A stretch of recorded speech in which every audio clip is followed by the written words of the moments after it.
I'm Andrew Scahill, professor of film here at Salisbury University in the English department. I started here in the fall from Georgetown University before this, but I grew up in Cincinnati, Ohio. And I got my bachelor's and my master's at Ohio State, my PhD at University of Texas at Austin. So I'm teaching a class on the horror film, and I like to bring in people from the production industry to talk to my students, either in person or to Skype in and talk to them. I did this for Winter's Bone. I found these guys were making a documentary about Nightmare on Elm Street 2. In the midst of the 1980s, no one was scarier than Freddy Krueger. This sort of much maligned horror film, considered the gay horror film of the 80s. I love Nightmare on Elm Street. Yeah, I was obsessed, loving Freddy Krueger, loving A Nightmare on Elm Street. But part 2 came along and it was just a strange movie. For a lot of us, Nightmare on Elm Street 2 was our introduction to a lot of gay in that movie. Kind of a siren song for the queer horror community. And so I wanted to have them Skype in and talk to my students. The more we talked about it, we found a way to bring them to campus, and they filmed my classroom to make it part of the documentary. Mark Patton's, he's a scream queen. I wake up in the middle of the first movie that I'm the lead actor in and realize that there's a gay subtext in it. It wasn't subtext, it was right there. This movie is the gayest thing, and we did Xanadu last month. And the film's really fascinating. It's part looking at this film within the 80s, part looking at the Hollywood culture of the 80s, the sort of homophobic, AIDS-phobic culture, and then how audiences after the fact have kind of reinterpreted this film for their own needs. I was not an out gay actor in Hollywood in 1985. I was a gay person, and I was living in terror. In the 1980s, to be queer was to be this sort of diseased pariah. I think Wayne Mark Patton paid the price for that. So they came in the day that I lectured on Nightmare on Elm Street 2, and they stuck around we screened the film, and then they filmed the discussion afterwards. You know, the mainstream public, they weren't ready for a male scream queen. They couldn't articulate it. I think the word is homoerotic. That it wasn't owned as a queer film made a light shine on him that was completely inappropriate.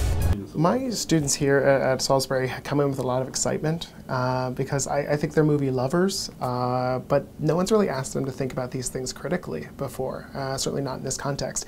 And so they come with a lot of energy, and they want to talk about these things, and they want to kind of think about them more deeply.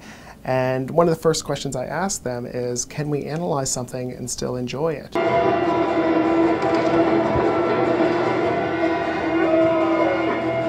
Or can we even analyze something that's problematic and still enjoy it? And I think we can. We can think about these things in two different ways.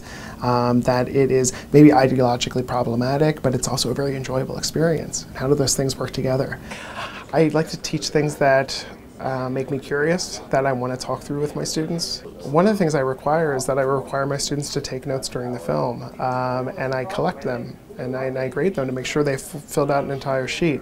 I do that because I think it puts you in a certain state of mind to think about things analytically and not just let them kind of wash over you.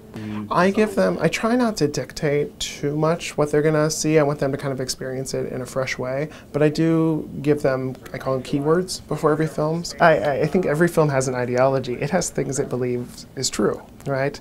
Does this film, how does this film feel about war? How does this film feel about the naturalness of gender? So it has things that it believes. Is it trying to convey a message? That's a different question. But it exists in a world where certain things it believes to be true. Well, that kind of leads then into your book. You can just talk a little bit about, what the book is and what it's about. Sure. Well, it looks at the horror genre, in particular the figure of the child monster. And if we adjust for inflation, 3 of the highest grossing horror films feature children as monster. So The Exorcist, The Omen, and Rosemary's Baby. But no one's really accounted for why these are so popular with audiences. And that's one of the things I investigate. If we think about the 50s, this is a period in which adults were less and less able to understand and control the world in which their children lived. And so we have the rise of a sort of separate youth culture in the 50s, a lot of anxiety around juvenile delinquency. And so at the same time, we get films about groups of children who commit havoc and are not under the control of their parents. And that's one of the sort of central tensions of having a child and a future that's out of your control. Yeah, well, when we start with the 50s and definitely into the 60s, we start to get the monster as inside the American family rather than threatening from outside. So think of like Dracula, Invaders from Outer Space, right? Especially with the advent of Psycho, we start to get the monster from firmly within and even created by the American family. I think of myself as a cultural historian, so I think horror films give us, I think, the clearest portrait of what was terrifying in a particular time and place. And I think that's what fascinates me about them, and how that changes over time really fascinates me. So thinking about at what point do we get terrified about the monster from within the family, and what changed, and why might that, and how has that evolved over time since then? It's one of those questions I was pursuing. I'm thinking at what point do we identify at times with the monster, and how is that related to either our personal experience or kind of personal identity? And one of the things I talk about in the book is what might these monsters look like to gay and lesbian spectators, to queer spectators who have been bullied in school, who have been ostracized by their families, who have to go out and seek others like them, or like Rhoda and the Bad Seed, who harbor a dark secret, right? That its eventual kind of, when it comes to light, will lead to their ostracization. How do other different audiences read the same film? When you're starved for representation, you take what you can. And I think the horror film too becomes a way to talk about what we don't have a vocabulary for in broader culture. I don't think we have a vocabulary to talk about queer youth. So it comes out in these other forms, like in the horror film, the child who harbors a secret, the child who gets taken over by something in adolescence and becomes a different creature. And the relationship's reciprocal, right? The way that we talk about conversion therapy is often talked about as an exorcism. So it's really interesting how horror film often gives people a vocabulary in a homophobic culture to talk about real life. That's what made him go a little crazy. The movie was 30 years ago, and you're still pissed off at Dave Chaskin. You've been lying for 30 years about this. Yeah, I never wrote, he screams like a woman.